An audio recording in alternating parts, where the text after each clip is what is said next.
I like it. He's a Cobra Commander. Yeah.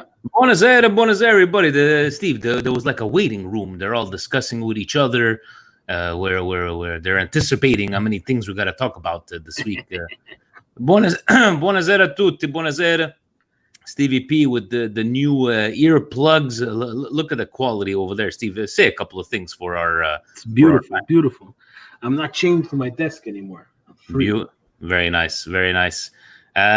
So good evening to Liban Youssef, Larry, David. We have Anthony saying that he beat Facebook Frank as the first one on. Hello to Facebook Frank. Hello to everybody, guys. And yes, it's been quite a fantastic week, and we're gonna get straight into it, and we're gonna try something different this week, Steve. We'll see how it goes, but yes, I do have my Cobra t-shirt because working for Presidente is like, Steve, he's like Cobra Commander, calls us swine, rules with an iron fist. There we go. So are you ready, Steve? I'm always ready. You're always ready. Here we go.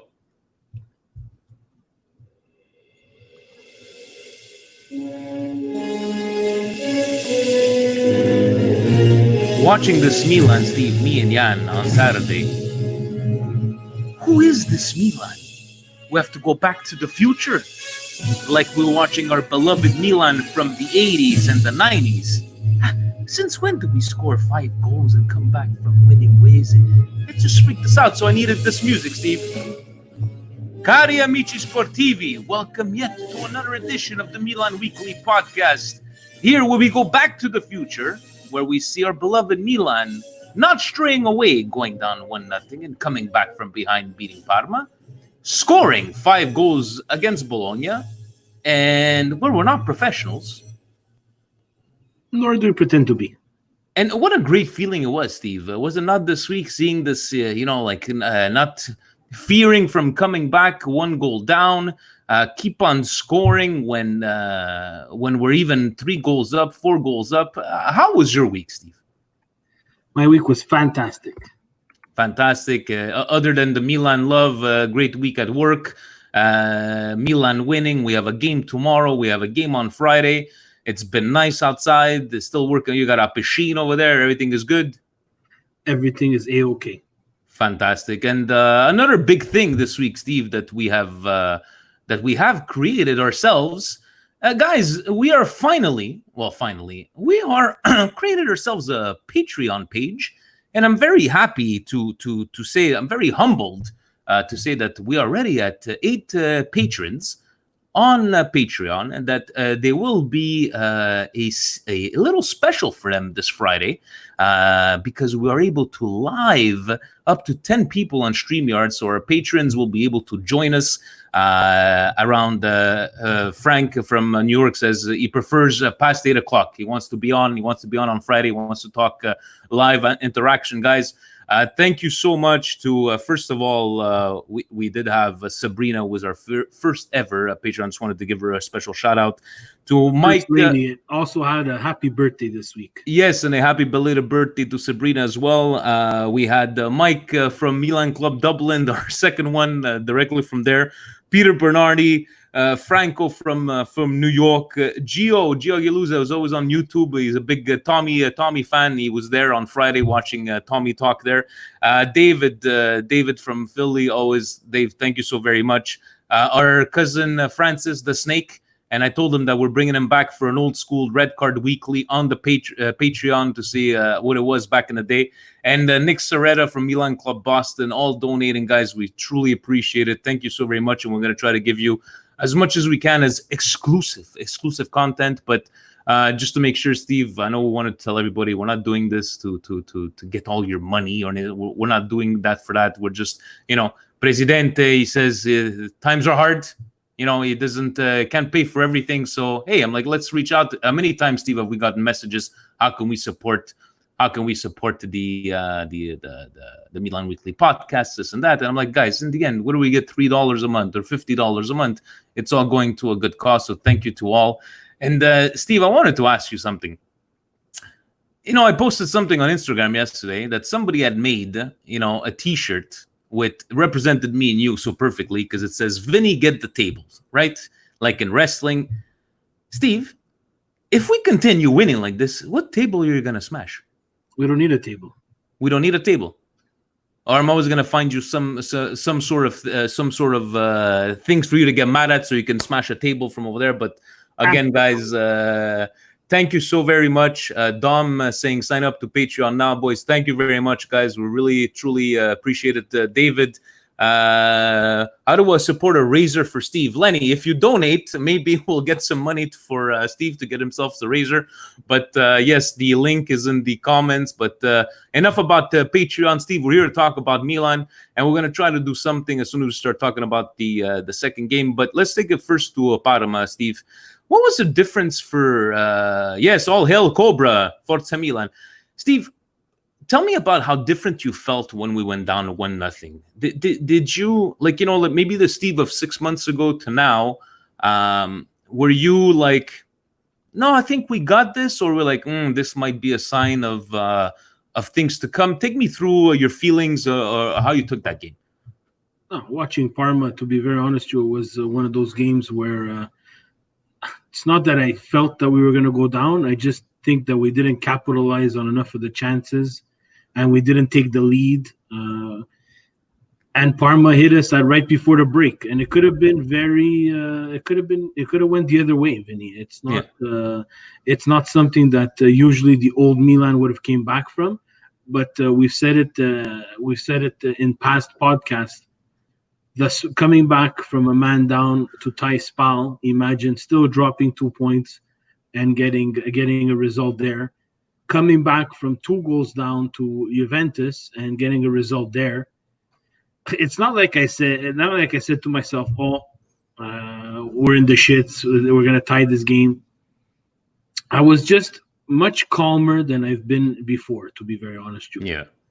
And I think it had to do a lot with they were creating chances. It's not like we were completely out of the game, or we didn't seem to be firing on all cylinders. I think that Parma did what they had to do in the first half and weathered the storm and got ahead, right? But the second half really was something else. It's just so, like, we're just joking around with this whole Back to the Future.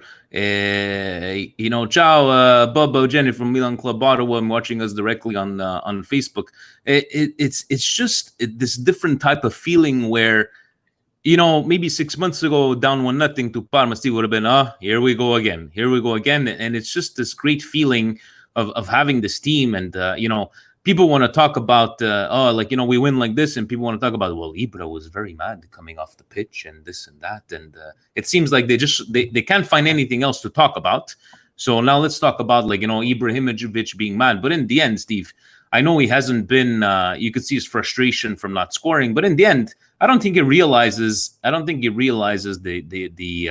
effect that he has on this team, especially on the pitch. Would you agree? Look, I'm going to be straightforward, and I don't think it's going to be the unpopular opinion. I haven't really liked Ibra the past couple of games, just because, Vinny, the team is a very young team, and he's there for morale, and things are going well. There's a couple of instances in both the Spal, Juve, and Parma and Bologna games where if things don't go our way, we don't. Okay, I'm going to disregard Bologna because that wasn't something to talk about. But the negativity in terms of his body language on the pitch is starting to bother me. And I get that he deserves a lot and he demands a lot. But it ain't about you anymore, Ibra, right? It's not only that it ain't about you.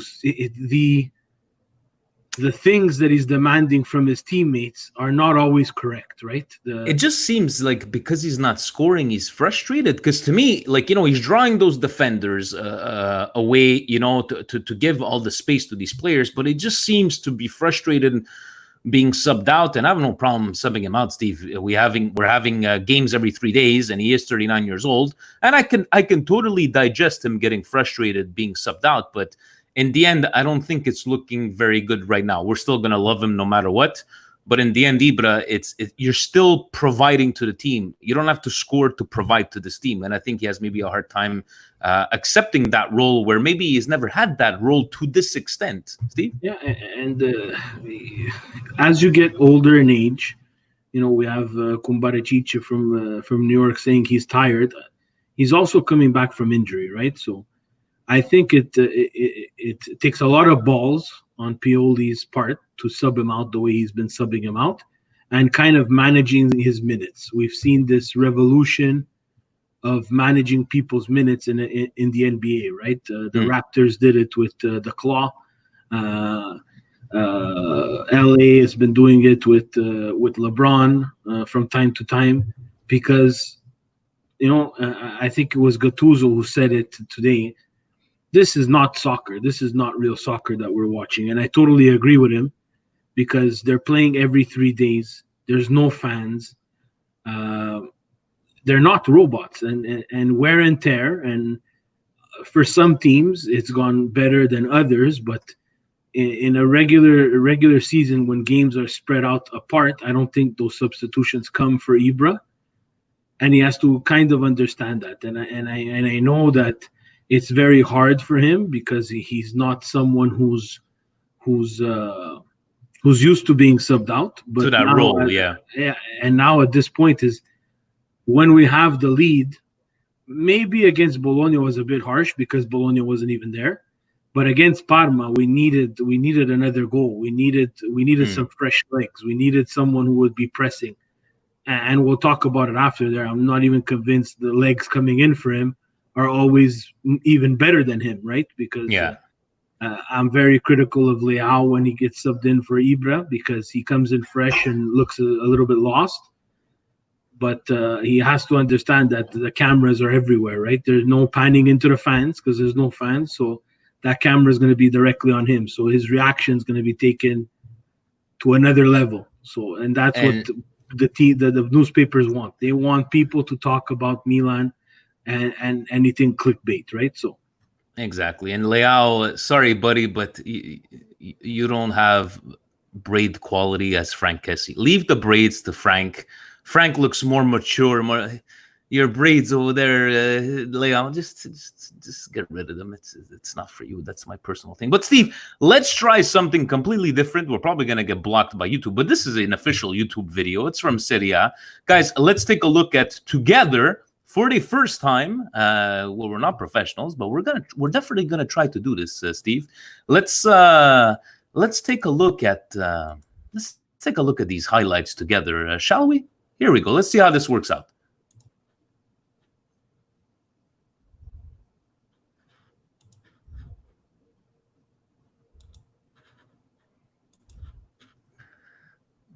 I look good.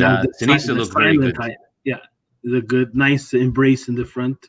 Look, the first goal, guys. That's look at Salamakers. That's some team play there, man. Really good. I could pause it here, Steve, if you wanted to talk. It was just a great feeling to see him do that, no? Yeah, it was nice to see him on the board. He is a bit young, and he's been playing well. I'm not 100% convinced he's our answer on the right-hand side. But, hey, to get his first goal, by all means, that was fantastic, right? So, and exactly. Look, let's talk about it straight out the board. Sinisa is not shy to say it either, and I wasn't shy to say it even after the first half. Bologna didn't show up, and I don't know what was wrong with Bologna. They just didn't show up. I will take a look at the rest, and to Greg, the Baroness, definitely Baroness over Lady J. He'll understand.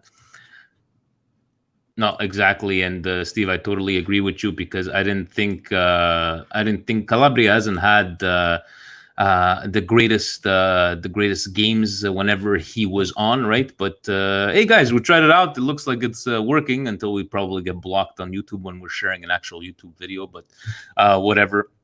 But taking it to that game, Steve, it was just like, even at 5-1, we were there. We actually we were able to watch the game outside at Chicharo's from the patio and terrace, and we're just watching there. And it's we're still cheering at 5-1, and it's just like you're saying, man, who is this Milan? I don't get it, but like I don't want to again, people getting too excited and going, "Oh, we got Sassuolo." No. These are like, even against Bologna, didn't think it was, because Bologna could have went either way. We have great form, but Steve, against Sassuolo ain't gonna be an easy one.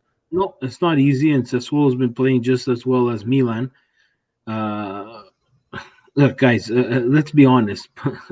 We need to beat these teams, and we're in this situation because at the beginning of the year we did not beat these teams. And a team like Bologna, which is traditionally very good in terms of always mid-table and causing us problems, are very struggle on the road, and playing Milan playing at home, yes, with no fans. And the form that Bologna showed. Unfortunately, the 5-0 is what the 5-1 is what Milan needed, right? Conceding that goal is a bit of a blemish on the game, but I'm just saying that because of the way they conceded it. The strike was fantastic by the Bologna player, but guys, against better teams, this momentum is carrying us, right? So we saw it against Juve, we saw it against Lazio. Something's clicking on this team, and I'm afraid. Not that it's going to run out, but these games, like playing Tuesday and playing Friday, is totally ridiculous to me. I don't know who the schedule maker is, but I'm pretty sure there was nothing stopping this game for the game Atalanta and Milan to be played Sunday afternoon. I don't know. I don't want to side with Conte because he had his own comments today and about the scheduling, and you know what? Good for him. Everybody's saying like he's becoming a meme, and everybody's saying, but in the end, to be very honest, the schedule maker needs to think about these things. What's the point of putting Atalanta and Milan as anticipo when Milan's playing Tuesday? Is Atalanta playing Tuesday? I don't know. No, I think it's only us, and I don't know when Atalanta's playing. I think they're playing. Hold on a second, while you talk, let me check for you. But one important thing I want to say to everybody who's listening: the 30 odd. Atalanta is playing Bologna tomorrow. Yeah, sorry, go ahead. So both teams are playing. Are playing Tuesday, Friday. It's an even matchup. It's just that it's going to take away from that game because it's whoever doesn't make a mistake and whoever's less tired. To be very honest, and Atalanta, I have to admit, is deeper than Milan. And Milan playing Sassuolo don't have that liberty of rotating the team completely. So one thing I want to say there, and I want to make everybody understand my position on Atalanta. When Milan was beating Bologna 5-1, I didn't see Pioli dancing on the sidelines. And I'm saying it with all due respect, and just to prove my point, that you could be in form, you could be having the best time of your life, you could having the best game of your life. You have to always respect the other team, no matter what. And I know a little bit has to do with Mihajlovic being Milan's coach and so on, and the respect for Mihajlovic as a player and as a coach. But no one was dancing on our sidelines at 5-1. So that's what I want to leave it there, and I don't want to talk about it till Friday. Casey bringing up a good point. Vince is frozen. Uh-oh. What happened there? Anyways, we cannot get any yellow cards in the game versus Sassuolo. We have a lot of players that card away from suspension. The game, the same thing happened last time we played Atalanta. Another good point is just, I think we've been doing pretty well on the yellow cards. I believe, if my memory serves me correctly, in the last couple of games, the yellow cards were all like good yellow cards to be taken, whether it be like, stopping a counter attack or anything, but still a very good point. No, Steve, we got to be, Sassuolo was a good gritty game. It's not going to be like, fantastic football. We just got to make sure we're disciplined. Yeah. And look, this is going to be when Pioli is going to have to use a little bit of his bench, and some of those changes are going to be tough to make, right? If I'm not mistaken, I think we have, I don't remember the players that are defidati, but I remember seeing Benacer. I think I remember seeing Kessie too, who are not in a position to lose any of those two, let alone both of them. So this is going to be a tricky one against Sassuolo on Tuesday away. and I just hope, for my sanity and for the soccer gods to kick in, that we have a full-fledged Milan against Atalanta. And I'm not going to say that I'm going to judge the season or judge this good run of form against Atalanta, but maybe it's just me being the super fan and the guy who's just taking things a little bit too personally. I will play a video of Gasperini dancing before that Atalanta game. Fuck yeah. Yeah. Fuck him. Fuck him and his fucking team playing in our fucking stadium. Fuck them. Yeah. And we have a comment from Robert. I'm nervous for those two games. I am nervous too. I'm not nervous in terms of Milan showing up. I'm just nervous that a couple of bad bounces. Sassuolo playing well, Atalanta playing well. Two defeats or dropping points here is going to be a little bit of a problem. So on that note, Steve, our friend Colin sent us a message. It's been a while. He just wanted me to read it out to you alive. He's like, "Hey, Vinny and Steve, you know how much I hate Twitter. Since the resumption, our transformation has been incredible and very enjoyable to watch. I hope Chicharo's was worth the wait. We were the last ones to leave the woolshed. Pioli deserves to be kept. His relationship with the players is brilliant. I read we may keep him as coach and have Ragnick as technical director, working together to improve the squad. Even though we probably have Europa League already, I want to finish ahead of Roma and Napoli. Un abbraccio a te, Steve. Forza Milan." So I just wanted to read that out to you from over there. Same thing with Colin there, going back to watch the games at the bar with our fellow friends from Milan Club Dublin. A bit more intense than us, because there he was telling me they have to make a list of all the members that come, so God forbid something would happen, so they can track back, this whole COVID thing. But it's been a while. I just wanted to say hi to you. And guys, by all means, I appreciate all the messages. I know, Greg, you sent a couple of ones on Instagram. We have Twitter, but until we get an intern, if you guys can put them all on Twitter with the hashtag, so we can go from one platform to the other. But we do appreciate it 100%. I know that Zvonko had sent me another one on Facebook. Then he's like, okay, I'm going to try to do it on Twitter. But I am going to read out his message from here, because a lot of the stuff, guys, why we're not talking about the news of this week, it's because most of the news comes up on the questions, and that's why we're gonna talk about those ones there. Zvonko is saying, so the camera showed Daniel up there in the stands during the game against Parma, not on the bench, up there alone in the stands, in neon yellow vests, subwears over their shirts. The look on his face, he looked far from amused, to say the least. What do you take of all this, Steve? Like, we saw Colombo come on at 5-0, right? Should we read into? Are we reading too much into this? That Maldini hasn't, made some sort of appearance, even in those games, like, that we had Colombo come on, this and that. I don't know. What do you think? Or do you think people, or Zvonko saying that, we saw him over there, but against Parma, I don't think he was going to make the bench. But in this 5 kind of sub league and playing a game every 3 days, what do you make of all this? Pioli is gonna field, and he's gonna call up the best players, the players that are most in form. And Colombo seems to have been the one who took Maldini's place. Guys, we're not reading into it. He cannot play favorites, right? It's not because he's Paolo Maldini's son that he automatically takes a spot away from someone who can contribute because he's Daniele Maldini. He's gonna have to work, and maybe it's a shot, and maybe it's a you're not gonna get into and not it wasn't 100%. There's never a game that Milan has played in this year where we said, you know what, we should fire in the youth, especially with the 5 changes. They've been very close. We look at Spal, we look at maybe the Lecce game. Okay. I would say maybe.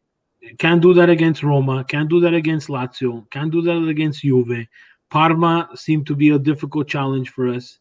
We go to Bologna, and Bologna, after the first half, at 2-0.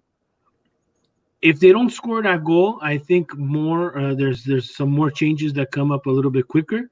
But them scoring that goal to make it 2-1 changes Pioli's changes, and he has to be careful, right? So And if we've trusted him all this way, Steve, that he hasn't lost a game since the COVID, who are we to judge Pioli not selecting Maldini? Who knows? Maybe he's not forcing himself in training. Who knows? We don't know what goes on. I'm just speculating, obviously. But And the thing, Vinny, is not reading into it too much, because with card accumulation, like, I'd rather see Krunic get some time, and if we do lose someone in that pivot role, he could step in and be comfortable, right? So that's where we haven't had. That's why Milan can't address that depth, is because, unfortunately, guys, we don't have that luxury of dominating games and making subs where we sub out our goaler and so on and so forth, right? The goals have been hard to come by for Milan, and this Bologna thing, again, I can't stress it enough, guys. Bologna didn't show up, and that's why we have 5 on the board against a better team. I still think that the Milan in form that we saw was going to win, but look, to be very honest, you got to play the best players. Tim saying, right? Maybe he's just not good enough. That could be another possibility, guys. But we have to be careful with that. Maybe he's not good enough right now. Right now, I like that. And maybe and that's something, right? Because our team is not stacked with world-class talent, right? And that's development and assessment of talent. And maybe he's going to need some time away. Maybe a loan move would help him. I don't know. I'm not there, guys. For me, what I care about is that we're playing the best players in the best formation that works for that particular game. We do exactly what we've been doing. Concentrate on one game, not looking ahead to another game, trying to get 3 points and climbing up this standings board, because I think the 5th place is in reach, right? Exactly. I can't say it enough. He continues like, have another one, but don't know how to put it on Twitter with its limit. I'll figure it out. But it has to do with the logic on one hand, asking players to cut salary, and next instance, to go out and bring in new players. The talks with Donnarumma is about him going down in salary and instead sign a new lower salary with bonuses. At the same time, there are talks of new coach players coming in. Imagine if you and I were employed at a company and they told us things look a bit bleak, but if we could cut our salaries, we would help save the current situation. Next thing you know, they bring in a new boss who suddenly can bring in new staff. I'd imagine we would be very pissed off and wonder what lies we've been served. How the hell do you negotiate with Donnarumma, ask him to go down in salary if you at the same time plan to bring in a bunch of new players? How on earth do you convince him to stay with such an obvious trick? You can, Zwanko sees it that way there, but it could be as well as a, Gigio, you're still young. If we want you to be part of this thing, here's what we're doing with this guy. He's going to bring in some more play. We just need you to go down maybe $1 million, or in the end, Steve, just fucking pay him what he wants. No, they have to do it. They have to deal with every situation the way it is. And I don't think it's a trick. It happens in North American sports all the time. You've been employed by this team for so long. Your place is untouchable in this team. We don't have anybody that could take your place right now. For me, it's the hometown discount. How much do you love this shirt? Yeah. It's a matter of $1 million. We cannot look at it the way regular people like me or you, Vinny, look at it, because we're not getting any money from sponsors. We're not getting any money from people that want me to model their clothes, God forbid. There's a paycheck for him outside of soccer, right? And exactly. Good for him. The contract in itself, it has to be digestible as well, in terms of salary, in terms of transfer demand, if they do decide to sell him, because we don't know what's going to happen with Milan. And if they do need to sell him, he has to be someone who's attractable.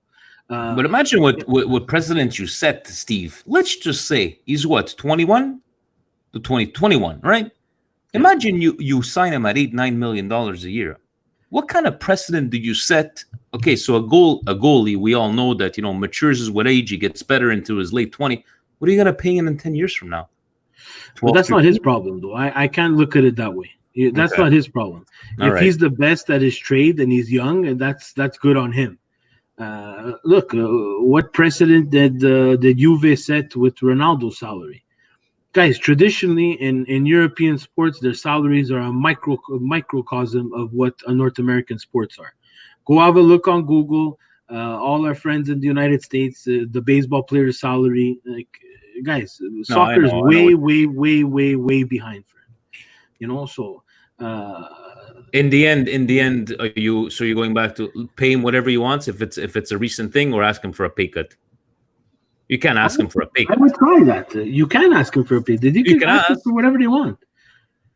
If he loves the jersey and he asks for a pay cut and they give him a pay cut, but they give him 10 million for making Champions League, he's gonna make more than that, right? The goal is for the team for us in a company, as the company performs, that's how we make money.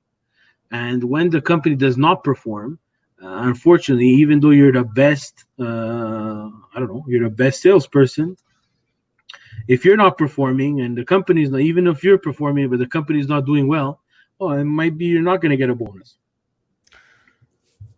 Very well put there. Greg had asked us a bit of his thoughts on Zlatan. I know that we touched a bit of it, but saying great victory. Once again, we have to talk about Zlatan and his reaction to being subbed. Allegedly told Pioli to sub Calabria rather than him.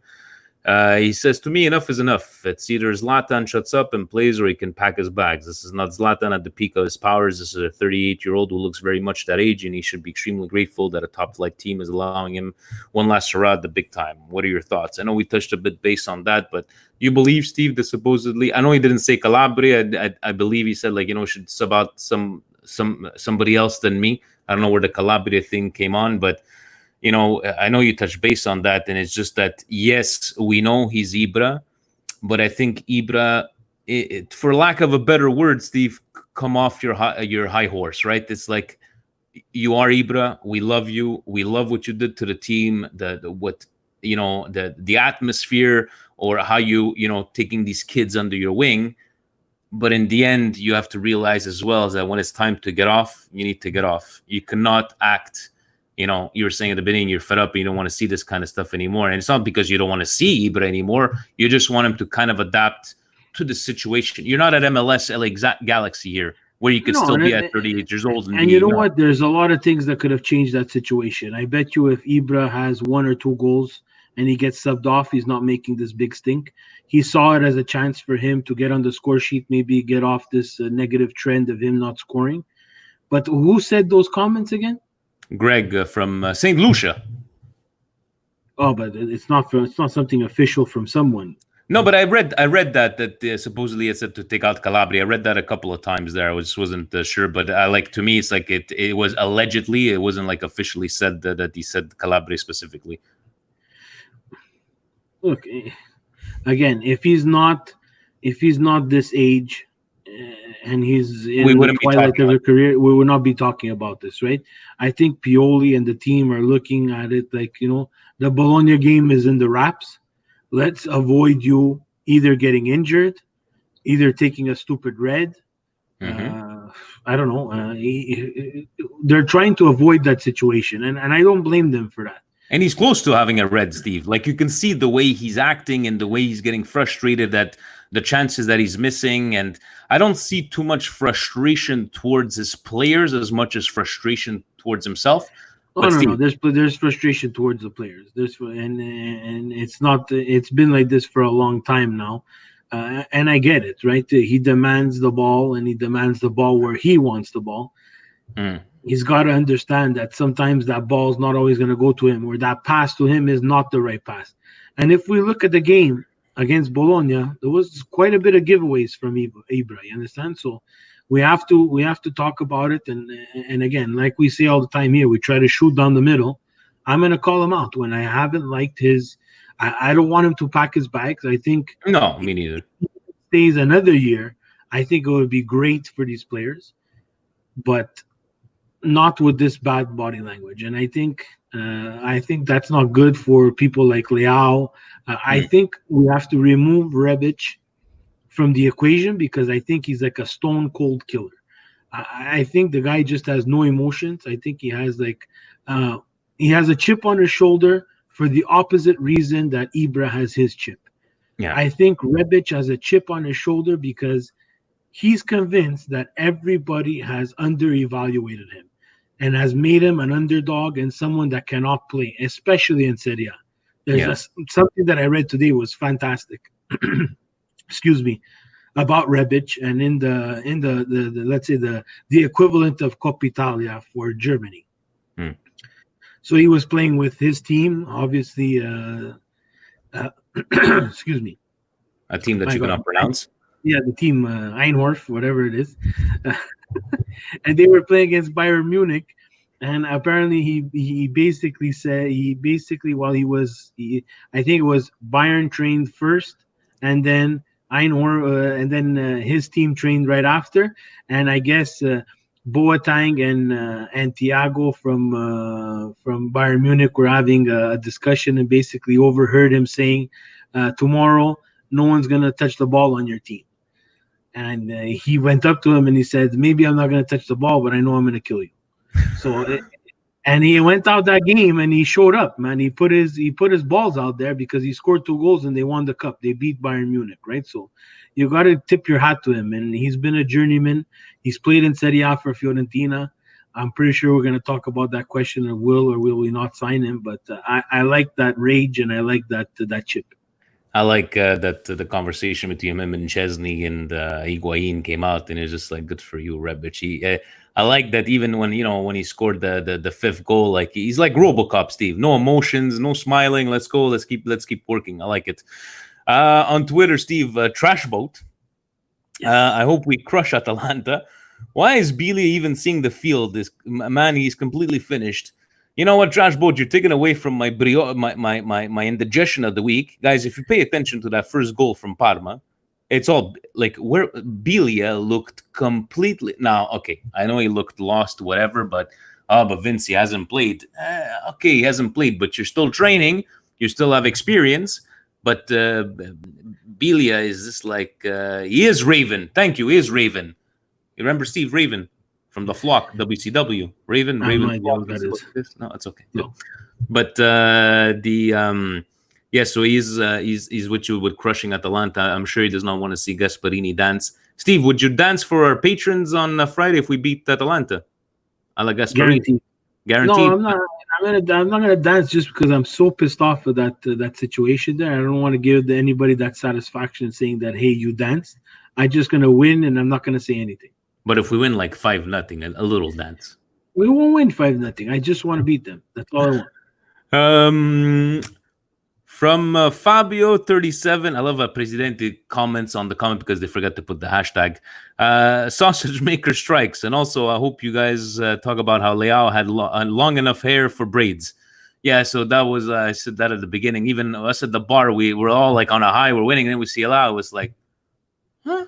Like obviously, it was explained, but it's Steve. It doesn't have the class of Frank Kessie of those braids that left. And Frank, he just looks like a man. He just look, And by the way, I'm going to be the unpopular opinion. I was not impressed with Leao coming off the bench against Bologna. You could tell me the whole fancy dancy trick in the box with the bomba that magically passed through the guy's legs. Guys, it's not enough. I'm sorry. For someone at that age, learning from the best. In terms of lethal strikers in the box, I know his game is different than Ibra's, but you have someone to teach you so much, and you come out on the field and you look so uninterested. I'm sorry, guys. For me, I wanted to see probably Colombo come on before Leao. I'm getting to that point. You think, Steve, that maybe the recent streak of great results is maybe hiding the fact that, okay, yes, he had a great assist, whatever, but he hasn't been the Leao pre-COVID. I thought we saw a bit more from Leao. I don't know if it's maybe making him play on the wing. I don't know. I know, David, we did not say Milan's TikTok where Salchicha Maker pronounces his name for us. Why would we need for him to pronounce his name, Steve? We have you. It is such, and you know what, Presidente, please reach out to him because we want him to send us a video that he's cutting sausage or something, or like, hi guys, Milan Weekly Podcast, here he is, Salchicha Maker, and we're gonna get it over. We're talking about what we're talking about from over there. Yes, so but definitely Leao. I hope he's on one side, I just hope he develops into something better, because if Ibra does leave, we're gonna need those options. Or if he does show some glimpse of great potential, hey, if you sell him at I don't know, 35, 40 million. I don't know, Steve. What do you think? There's no way anybody's paying 35 million for that guy. I'm glass half full, glass half empty. From Kako 830. Kako. Do you think Milan is, shall I dare say it, too young? You see the difference Zlatan experience and presence have made. Plus, they play better without fans. Apparently, maybe they were too nervous as a young team. If Zlatan leaves, do we go with experience or young again? I've heard that more than once, Steve. Even David had brought it up. It's like at the bar. It's like, do you actually think having no fans has some sort of effect? Because if for me, it's like, oh, but they have no pressure. Well, you're a professional footballer. You're a professional athlete. You should be able to handle it, no? Like, Yeah, look at I wouldn't. Manchester United. Manchester United, even I was saying, youngest team in the EPL. Milan, the youngest team in Serie A. Both teams post-COVID is wow. Do you Yeah. think it has nothing to do with that? Look, Manchester United, they play they play in a very intimidating stadium with very demanding fans. So does Milan. Uh, Guys, I have to say, not feeling the pressure, I don't think so, because they still have a job to do. They still have to get wins. If they lose, it's not going to look good. They're playing for a job next year. No one's unsellable on this team. So I think the pressure's there. On game day, I have to say that maybe things like, example, what happened against Spa. Spa's fans are in the stadium cheering them on. Maybe we don't get that lucky. Okay, luck. Well, let's chalk that one up to luck. Playing at the Juventus Stadium, going down 2-0, the way we did, with their, we're gonna call them fans, in the stadium, I don't think I don't think that we come back from that game.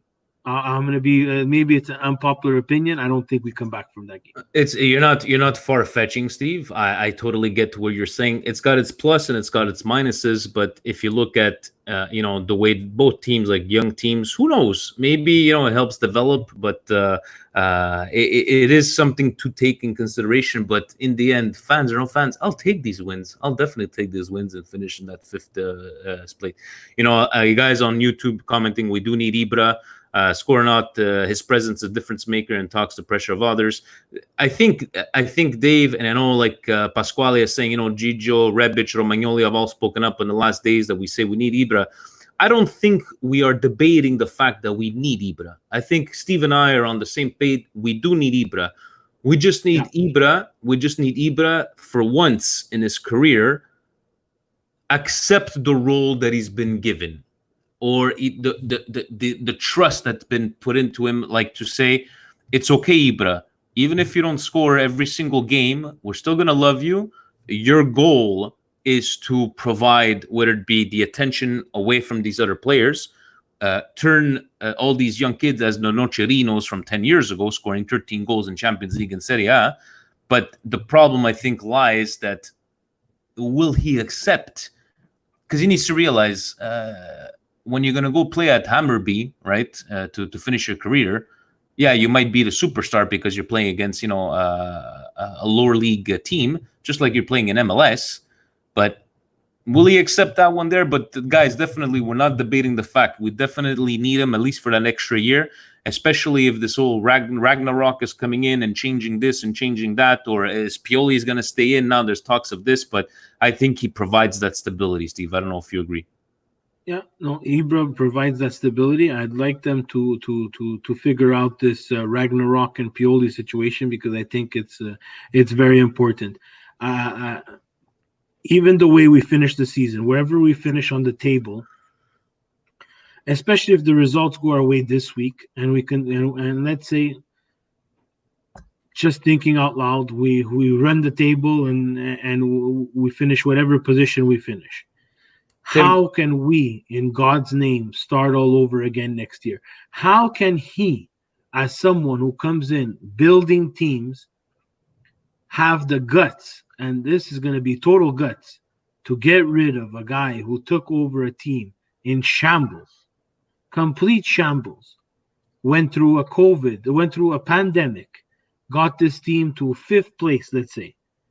How can we start all over? How can Gazidis want to start over? How can Maldini want to start over?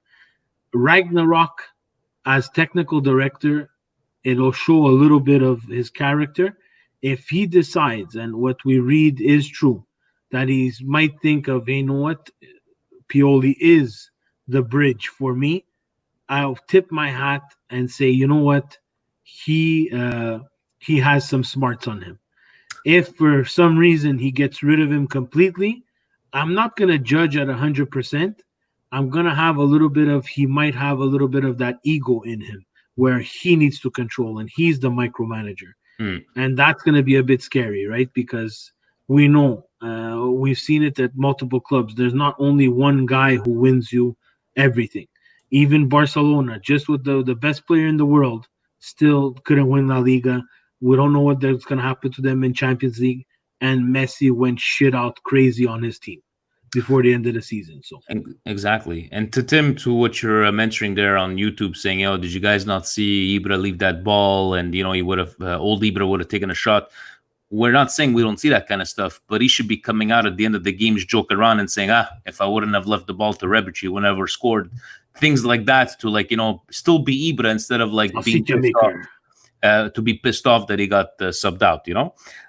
To questions, Ralib asking Gigi Lapatat, does Juve deserve to win the Scudetto? Is it bad for Serie A? It's been bad for the last 8 years because Juventus is still like, I believe it's Hearts in Scotland that have won, or is it one of these teams that has won 100 championships? Doesn't mean shit. It just shows you the quality of Serie A.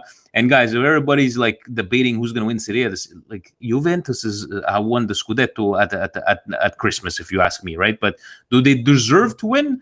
Ask all the other teams, because they didn't do fucking shit to get up to that level. And when Milan they had included, the chance, Milan included, thank you. Yeah. But all the other teams, Lazio crumbled exactly like they do every fucking year. Inter had the chance to, against Roma to make up some points from there, didn't take advantage. Steve, when was the last time you saw Juventus go through a stretch of 4 games with minimal points? Nobody took advantage, right? So in the end, do they deserve? Yeah, they deserve, because the other set, the Signorini, couldn't do shit. And don't tell me exactly. You don't get too many windows. And Atalanta were throwing them in that thing as well. A stupid 1-0, 1-1 draw against Hellas Verona. They kill out people, and then when it's crunch time, it's starting to get tight there. Now the expectation for Atalanta is different, right? They were Cinderella story, and now it's going to be 2 years in a row that they make Champions League. It's going to change now. The pressure is going to be different, especially for Gasperini, especially for that squad there, and Europe is going to come after those players, and I tip my hat, because before they've replaced them spectacularly with selling Conti, selling Cristante, selling Kessier. But now it's different. It's a different ball game. Your squad has to be thick enough to rotate in Champions League and Serie A, and 4th place is not good anymore, right? The fans want more. The president wants more. Gasperini wants more. He didn't mind finishing 2nd spot. Exactly. And thank you, Greg. Thank you, Greg, for letting me know 4 times. I don't know if your computer's off, that it was Celtic in Scotland that won over 100. To Eggs and Pancake asking us about this whole Pioli, Ibrahimovic, and Humud from the Kingdom of Saudi Arabia saying Pioli or Ragnarok. I love it how somebody in Saudi Arabia, Steve, is saying Ragnarok. So you already see you're getting these things over. Eggs and Pancakes saying, what do you think exactly changed the team's mentality? Was it more Pioli or Ibrahimovic, or maybe something else? I gotta, for now, I would have to say 50-50, Steve, because you can't just say that Ibra all of a sudden changed everything around.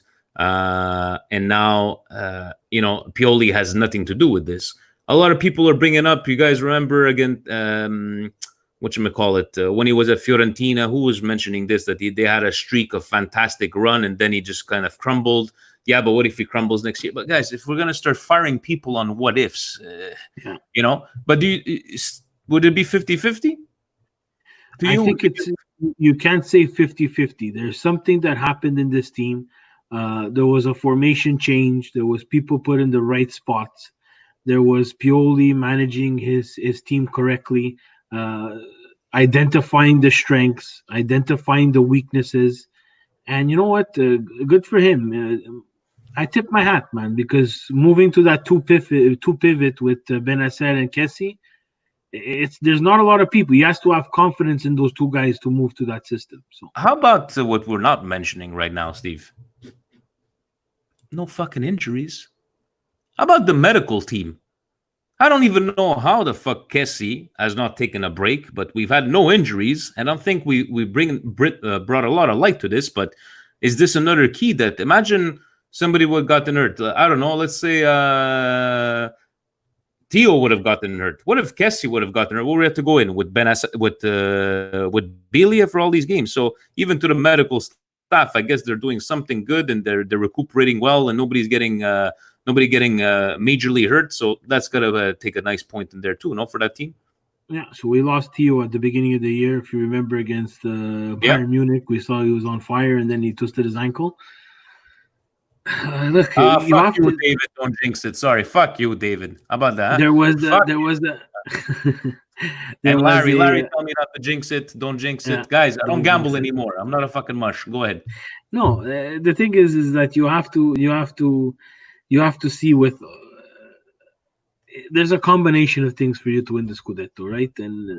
And luck is a very big part of it. Being deep is a very big part of it. And when you're not deep, not having injuries is a very big part of it, right? So, look, guys, it worked when come after me. Anyways, go. Yeah, guys, I say the medical staff. I don't know too much about the medical staff, but hey, yeah, you know, Frank is bringing up a good point. We lost Musacchio, we lost Castillo, but luckily we lost players where we had someone to replace them. Yeah. If it wasn't getting hurt, Kajar would have never made it, right? Yeah. Kajar would have never made it. We lost Musacchio, we lost Durante, and they saved themselves in January by taking Kajar. So, right, you come, David. You come straight to my work. We'll talk en français. But guys, those are the questions that we had this week on Twitter. We had Instagram. But please, if you guys can, we do appreciate every single one of them. If we could all put it on one platform until we get an intern, because Presidente he's out now, Steve. He doesn't do anything anymore. Even I don't know if you want to give everybody the conversation that Presidente gave us when we told him that we're going to start a Patreon. He wasn't. He wasn't impressed. He wasn't impressed because guys, I don't like Patreon. I'm like, but what don't you like about it? Well, because I think he just sees like a lot of people like just pushing it and pushing it and pushing it and pushing it. I get it. But now in the end, today was sending us messages, guys, if you want, there's an idea for the Patreon. Now he's getting interested, guys. Be careful. Now he's getting interested, and the calculations are coming up. We're gonna have to break down these numbers with him because he definitely is gonna want to know. Or he already asked, what bank account is it getting a? We'll have to check the balance sheet, Vinny. The balance sheet, exactly. I told you about my my indigestion and Belia, Steve. Any particular indigestion you had this week in the whole world of Serie A? Yeah, I have to find it. My first one, and of course I let it go to everybody, is basically the Lazios, the Inters, the Romas, and this again another window of opportunity. I'm not saying this is the worst possible Juve that we could have found, but God, guys, did all the lower teams give you some chances this year, and you were not able to capitalize on that, and that's something that unfortunately, selfishly, I'm very disappointed because I love Serie A.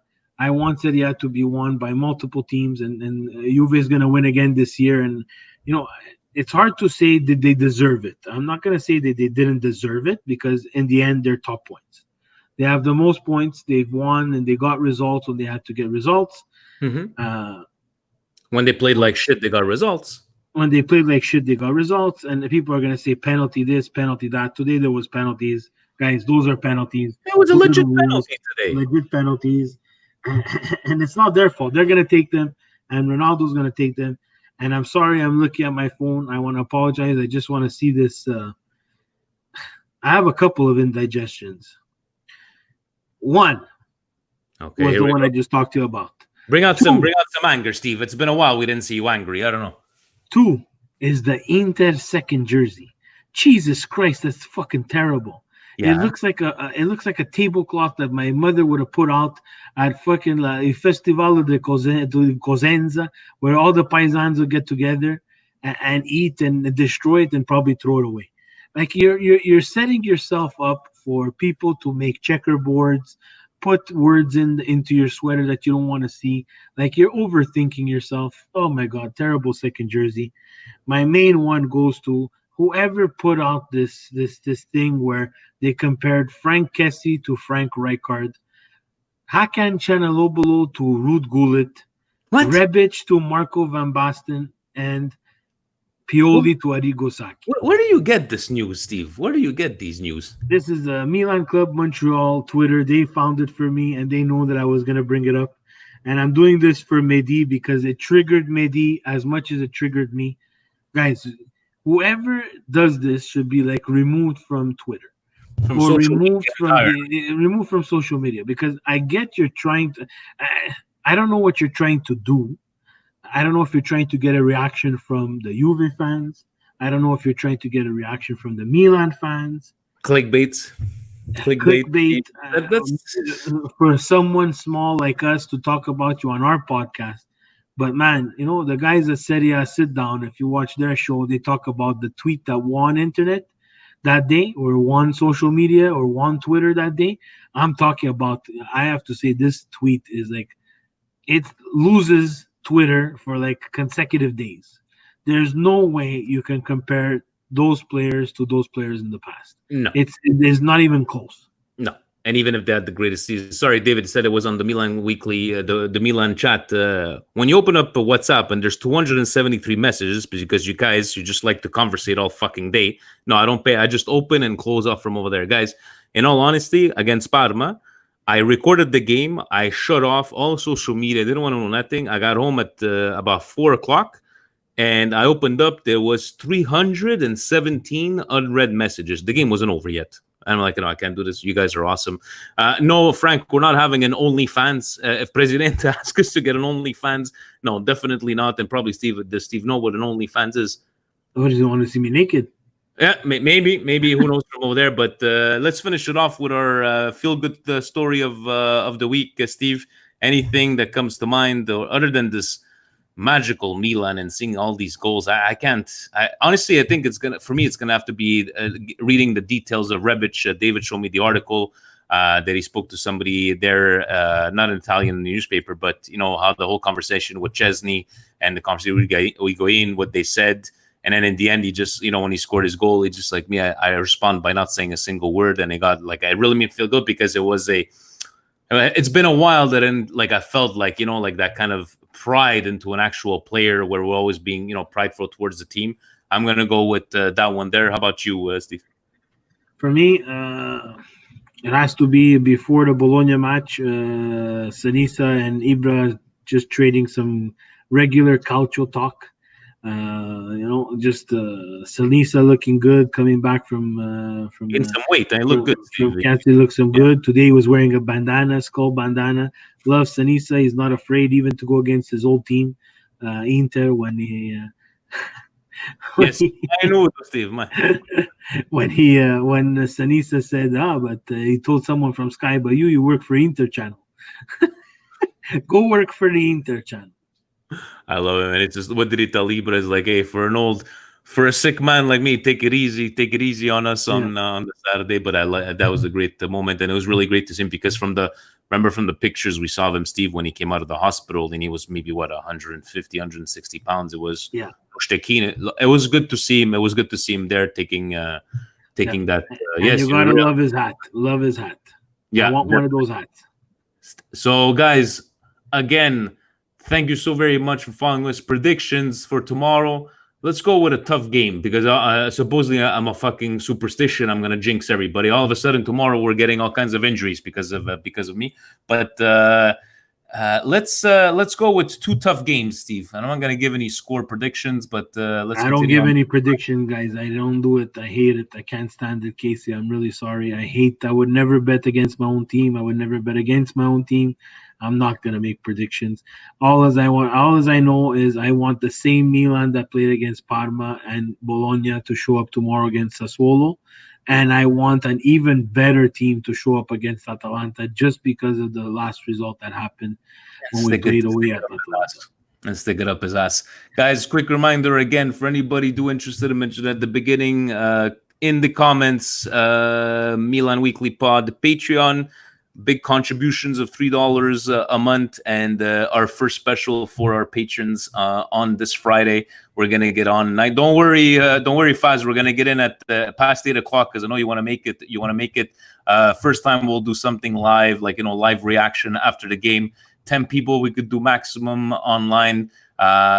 We appreciate anybody, all of our patrons so far, and happy belated birthday again to Sabrina. Thank you for being our first one, and a happy belated birthday.